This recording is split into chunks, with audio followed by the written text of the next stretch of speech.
Hi everyone. So just a quick catch up. Basically, with these Genie lifts, what you need to keep in mind, if you got to do something similar to what I'm doing, you will need to opt for those extension arms, and also what you need to make sure that it's capable of lifting the weight you're having it there, because obviously the further you go from the further away from the center you go, less weight you can obviously take, or it can take. So also don't obviously get too worried if your timbers don't meet together, as long as it sits on top, because trouble is they are 10 mil difference in width. So it's 145 and 155 roughly. They're not really square, and they obviously being green oak, it's not like regulated timber where it's going to be spot on. So as long as it's within reason, and what I've done, I've made sure that my outside is okay, or the miters, etc., so the outside meets nicely, and on the inside obviously it is what it is. So the next and last big one is this 6 meter one. But to get this, what I will do, to get these cuts good, what we'll have to do, we'll have to lift it on top. So we're going to be lifting it on top of the beam, lower it down. We're going to have to mark it, so it's going to be a bit of a pain. Then we're going to have to take it back to the floor, cut the miters, and then put it back on, lower it, put it up again, raise it up, put it on top, and lower it in that way. So because here what I had to do, I did get it, but it wasn't quite right, because obviously with timber being not square, you're bound to have one corner which doesn't quite meet. So I had to cut it by hand so it fits. So again, as you can see right here, the corner is not quite, because it's wider this way than that way, and when you cut it, obviously you can see that difference there. So that's the downside with green oak or green material, it won't be spot on, but it's a rustic look, so no one's going for perfection. Just thought I'll let you know, be aware that could happen. So yeah, as you can see there, I don't know if you can see that. Oh yeah, you see, that is not as wide as that, and that's for it to sit on to meet nicely. Right, so you can see there's a lip. There's nothing we can do about that. What we're also gonna do when we're done that one, we're gonna do those uprights. They are here. I put them down for a weight to weigh down a little bit our Genie, so it doesn't move as much, so it's steadier. So we will put some straps here to the building to make sure it's locked in, because it has a bit of movement. And also we're gonna have our posts, if you remember, and I mentioned that we're gonna notch it out. We'll notch it out in the middle, so we'll put one in the middle there as a support. This one will be in line, this middle one will be in line with the rest of it, so 25 mil proud of the brickwork.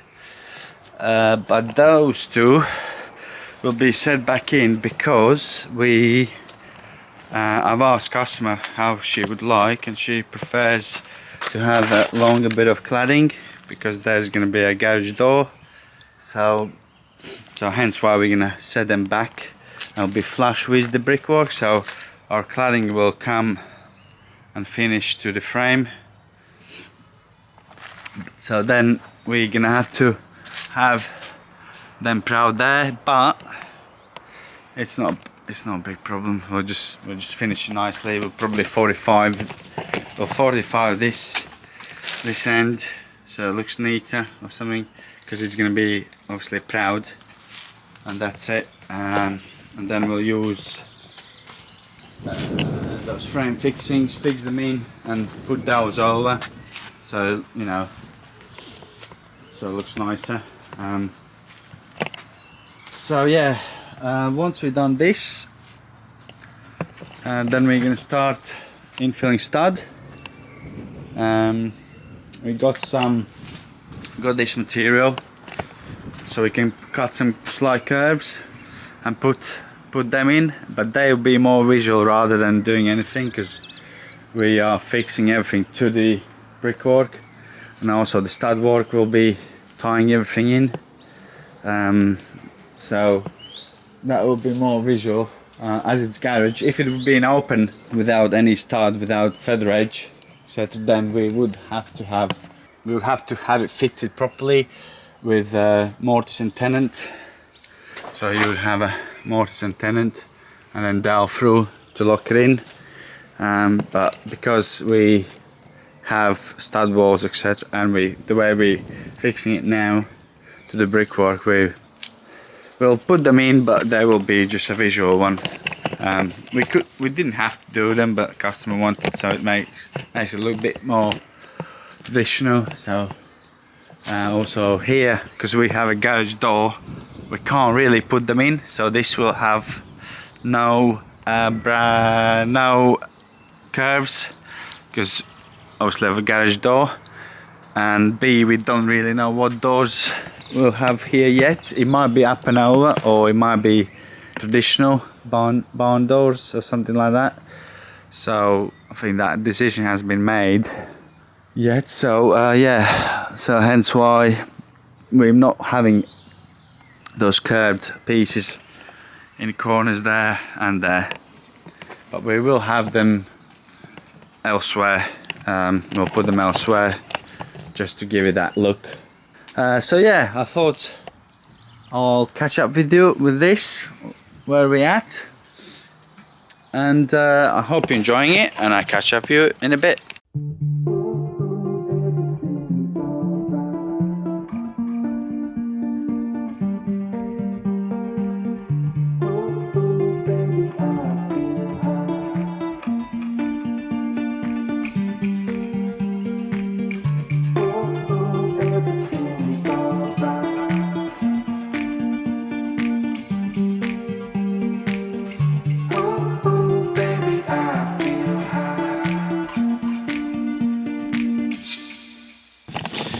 So, beam is in position.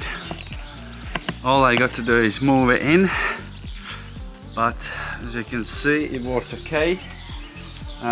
This was slightly more tricky because we had to get closer, and so obviously the more central you go, or more to the middle of the genie, the more you're gonna be able to lift.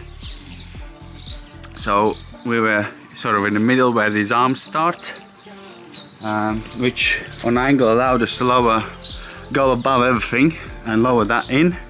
But as you can see, what I didn't mention, there's a big height difference in timbers. So some are 155, some are 145, some are 143 dimensions. So same there. It's unfortunately, that's what you get with the green oak. They won't be perfect.